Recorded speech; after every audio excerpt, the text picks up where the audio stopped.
Well,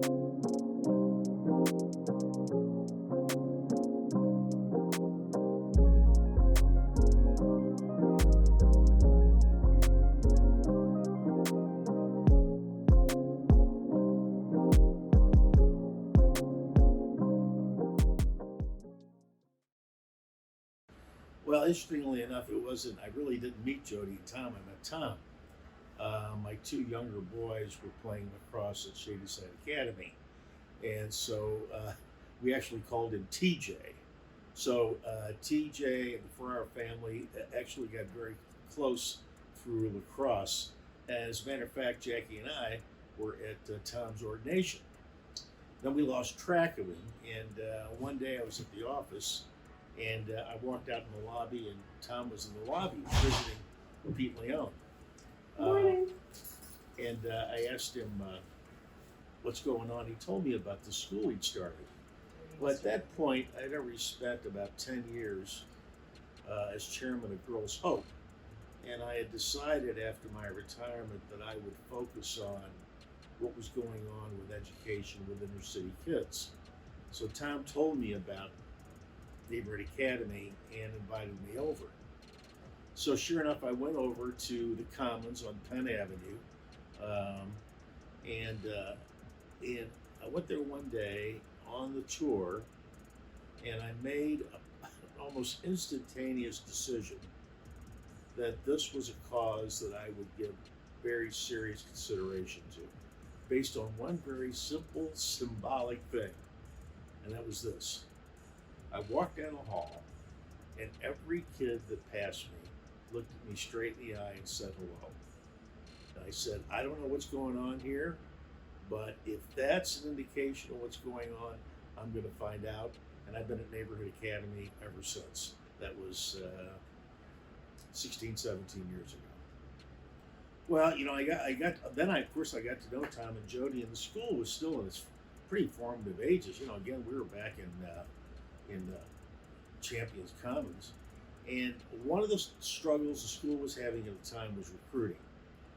And I spent my career building a distribution operation, and the lifeblood of our business was recruiting. So Jody and I began to talk, and Tom and I began to talk, and I got involved on the recruiting side. As a matter of fact, I said, we need somebody around here that gets up in the morning and goes out in the street and has one thing in their mind, and that's recruiting. So we actually hired Natasha, who wound up marrying Anthony Williams. And so I'll take a lot of credit for, this serendipitous activity that goes on. But the fact is that it started with recruiting, and then I became more involved, and eventually got more involved on the development side, where I'm happy to say I'm still active out there raising money for the Neighborhood Academy. I think I'm going to go back and I'm going to reiterate again this memory of how powerful it is, and we should teach all of our children. And we're in the academic business, but we're also in the business of teaching kids how to conduct themselves and building character. As symbolic as it may be, the power of a youngster looking at somebody straight in the eye, shaking their hand, is an indication of what's really going on inside and behind. And I'm going to come back to that again and say, as symbolic as it was the thing that got me at the Neighborhood Academy. Well, the Neighborhood Academy has been an evolution. You start off with an idea, and the idea 20 years ago was, we're going to build this prep school for inner city kids, and they're going to go to school, then we're going to send them to college. And in the beginning of any organization, you put it on one layer at a time. You don't start with the grand ending. You start with, what do we got to get done today? Well, the evolution has gone now from, well, let's start a prep school for inner city kids. Let's get them to college too. We have a great school for inner city kids. Our kids are going to college.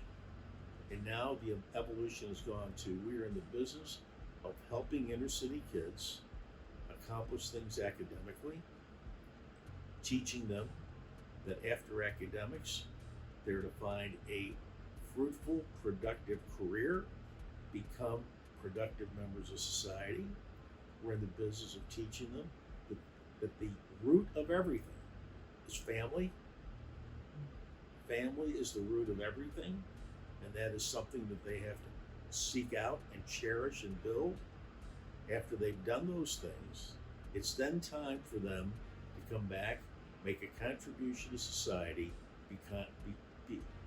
because they go back into their neighborhoods and take on leadership positions. That's the evolution of the Neighborhood Academy, and that's where I think we are today. And I think it's a great goal which I will continue to support as long as I can get up in the morning, make phone calls, and see people and ask for money. Thank you. Happy 21st anniversary, Neighborhood Academy. Thanks.